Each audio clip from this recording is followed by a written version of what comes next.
Ainda na delação do esquema de corrupção, Marcelo Odebrecht relatou que uma conta chegou a ser aberta para fazer os repasses financeiros para Lula e também para o Partido dos Trabalhadores.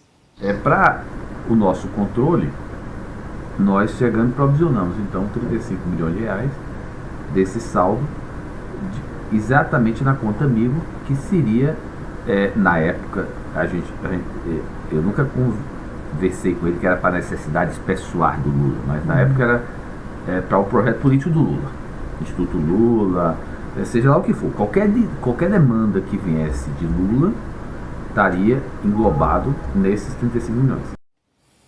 Bom, Silvio, ainda ontem no programa a gente questionou a Fabi, né, que é advogada, para tentar explicar como é que essa decisão do Dias Toffoli ocorreu no sentido de anular as condenações aí contra Marcelo Odebrecht, mas manter essa delação premiada que a gente acompanhou aqui alguns trechos agora. Paulo, o ministro Dias Toffoli, ele zombou de todos os brasileiros, todos. E desde já é importante ressaltar que ou os demais ministros da corte, tem outros 10 ministros togados, se manifestam, se concordam ou não com as decisões monocráticas, o que se tornou regra na corte do ministro Dias Toffoli, ou todos eles são cúmplices dessa que é uma das maiores excrescências já praticadas pelo judiciário brasileiro, partindo justamente de quem deveria dar exemplo, porque é a mais alta corte, a última corte recursal do país.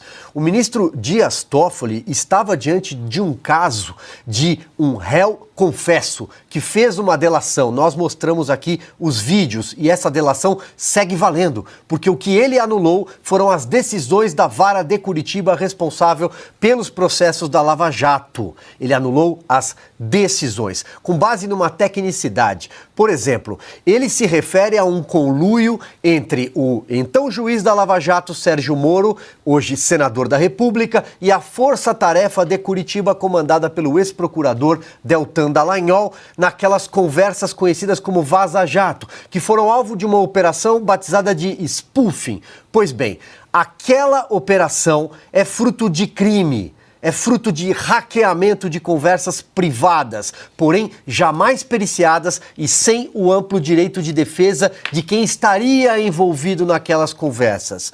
Portanto, pela primeira vez também de forma inédita, isso passa pelas mãos do ex-ministro Ricardo Lewandowski, porque depois isso foi herdado pelo Dias Toffoli, todo o processo foi transformado em prova. Fruto de crime vira prova, sem o direito à ampla defesa com parte dos investigados e sem a devida perícia.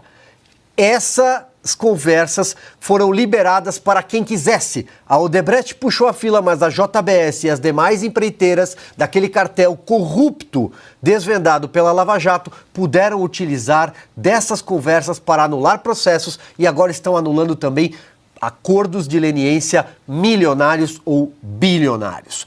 Outro ponto, o ministro Dias Toffoli começou a destruir a Lava Jato e, no caso, a Odebrecht, que está no epicentro desse grande escândalo de corrupção desvendado ao longo de anos